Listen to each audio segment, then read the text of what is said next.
thank you for the opportunity that you gave me to discuss this paper, which is a very interesting paper, and I really like it. The paper connects between accounting, or actually it starts from the third place. It connects between the ability of the stockholder or the executive to control the value of the firm asset, the structure of the payoff, and then those two components, we saw them in the past in many papers, but the new thing I think is the connection between the deviation between the book value of the firm and the fundamental value, and the usage of accounting-based compensation. And the author presents a model where the book value of a firm or the accounting value of the firm differ from the fundamental value of the firm, and the deviation are due to different types of recognition rules. And as a result, the agent can control, and given that the agent can control the stochastic process of the fundamental, the result that it affects the value of the compensation package, and the nice thing, at the end, the principal has the ability to control the payoff of the compensation and to fix the compensation in the way which is kind of optimal. When we move forward, and I saw this nice visualization done by John, said, okay, I'm more limited in my ability, and I will try to shift from the discrete presentation that you had to a more contingent claim approach, and to explain those basic ideas in a contingent claim approach in a continuous time finance. So think about a firm when you have a principal, and they think about principal as a stockholder that has several projects, and the project was there, and they can recognize which project has the highest NPV. They try to target or to motivate the executive, which I think is the agent in your model, to choose this project. The project has a specific level of risk, and therefore they set the compensation in a way that will motivate him to take this level of risk. Okay?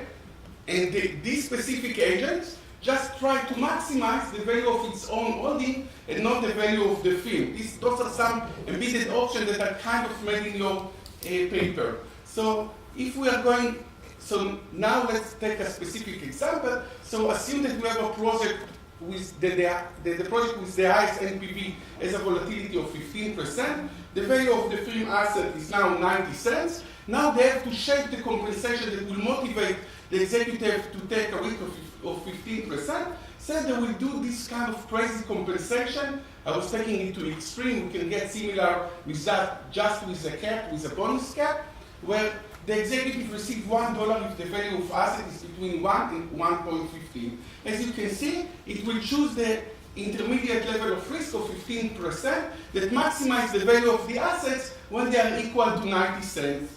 Now, you can see in this, the next figure, the value of the executive compensation versus asset risk, and we can also enter a deadweight cost of risk shifting if the executive is moving to other project with a risk which is below or above 15%, some value is destroyed because they are not the best project. And also, we have a cost of asset substitution. We have to see, initially we were at 15%, we have to sell or to buy project with different risks. Now, what can go wrong with bonus compensation? And we move to Melfi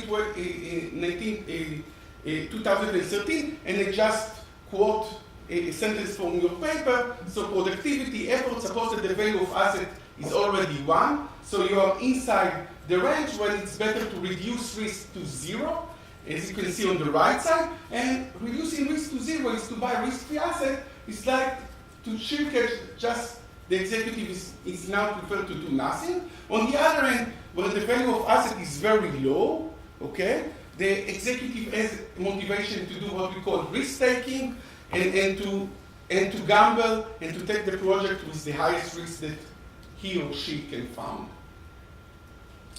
This story is a story where we do not have any friction. Till now, we didn't enter any friction that relate to what you call accounting compensation, or a gap between accounting and the fundamental. Accounting value till now is equal to the fundamental. But now assume that there is one process. You can think about the stochastic process for the fundamental of the field, and there is some state, a variable which take into account the recognition rule. For example, we have profit only if the value of assets is above some threshold, or something like that. So here I was taking two type of error that you call false positive, when recognition when recognition of the fundamental gain and losses when the change in value is uncertain, and what we call type 2 error or false negative when recognition occurs when the change in value is certain. So you can think you can forget from the previous slide, even without the friction that was pointed out by Murphy in 2013. Now, even if we don't have such problem with other compensation or bonus compensation, now you can see that the distribution or the pair of the executive is moving to the left, and he would prefer to take a higher risk or a lower risk, depending on the type of error. And what you show in the next part of your work, what I cannot figure and I was not trying to do, is how to fix the compensation, how the principal, which I guess is the stockholder, because in your paper there is agent and principal, there is no stockholder and the executive, and this is the title of the conference, how the principal is trying to change the compensation structure in order to avoid this reshifting. One basic deviation between the model that I show and your model. In my case, the only thing that the executive can choose is the level of asset risk. In your paper, and you say this is the advantage of my paper, they can choose the probability of each event, which means that they can control all the entire moments of the entire distribution. One can look on it as an advantage of your paper. On the other hand, maybe this is the downside, because I don't know if risk shifting or this phenomena that you see is caused because we touch the first moment, the second moment, and maybe, I don't know, like the Russians reach this space just with a computer that can do 11 activity in the second. Maybe we don't need to shift the entire distribution to show those effects. This is something that you should take into account. So I mentioned the agent and principal, and I'm going back to the question, what you call optimal solution. Is it optimal for the agent? Is it optimal for the principal? Who is the principal? Is it the stockholder, the entire society, the regulator? For who it's optimal? Inside that, you can take it into account if the executive has other, except from bonus payment, if bonus payment you have somewhere else. When you call S-shaped Basso relation, even Basso doesn't call this paper S-shaped Basso relation, so it's called S-shaped earning return relation. I know that you understand what you mean, but for the reader, it's tough to understand. Asymmetric or symmetric information, when the agent and the principal, when the principal react to the agent, the question what did they know and what they don't know, it's tough to me to understand if they are fully informed. Probably you should mention just what is the information that each of the players has up front. You mentioned Freeman and C and not just Basso, but I think that Freeman and C, they are the first one that mentioned S-shaped in their paper, so maybe you should call it Freeman and C, but I'm not an accountant, so maybe this is the right way. And finally, what can should we do in the existence of several types of error? If we have a company, they may have several types of accounting error in the same company. I know that it's easy to say, okay, so this is the dominant case, or this is the dominant error. And the last thing, when you mention type 1 and type 2 errors, the best thing is to explain it up front, and the reader will be easier to understand. And that's all. Thank you. Thank you. Questions or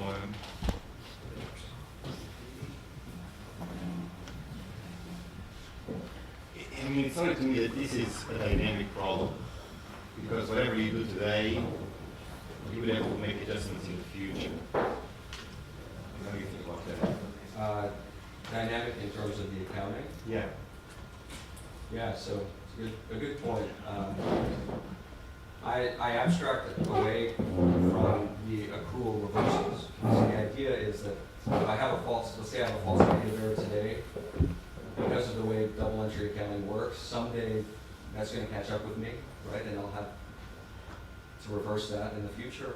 The operating assumption in this model is that the length of a lot of these accruals, or the horizon of these accruals, is going to outlive the horizon of the contract. I know that that's not going to be the case all the time. I have a follow-up paper that takes this dynamic. So I'm hesitant to push back too much on that because I agree. I had a little more question. That's right. I was going to have a related dynamic comment, but not on this paper, but instead on the underlying model that Kevin is presenting, which is surely a correct model of a literal contract. It has a threshold. But if I'm a manager, I know if I try too hard to beat the threshold this year, it's going to be tougher to beat it next year because of the pushback, right? If I cheat this year, then I have that much more to catch up on next year. This is hopefully part of what discourages managerial fraud, is if I cheat this year, I got to cheat even more next year, and sooner or later I'll be caught. That will give you, if you informally, an S shape already that won't have the hard edges that the one-year contract will have, I would think. And so it would be interesting to think about, okay, it's not this project, I understand, it would be interesting to think about, in a multi-year time, you're not going to get the hard edges, you're not going to get the sharp cuts, you're certainly not going to get the pure spike at the lower threshold, because the manager is going to be thinking not only about this year, but next year. Yeah, good point. So first of all, the model doesn't incorporate any kind of earnings management in the sense that the manager's cooking the books and trying to explicitly go in and make performance look better than it is to exceed the threshold. And this is a huge topic that's been discussed in the literature, and it's one that I'm ignoring in this paper. I take the accounting as completely exogenous. Any manipulation to try to achieve the threshold or to shirk, all of that is actual production.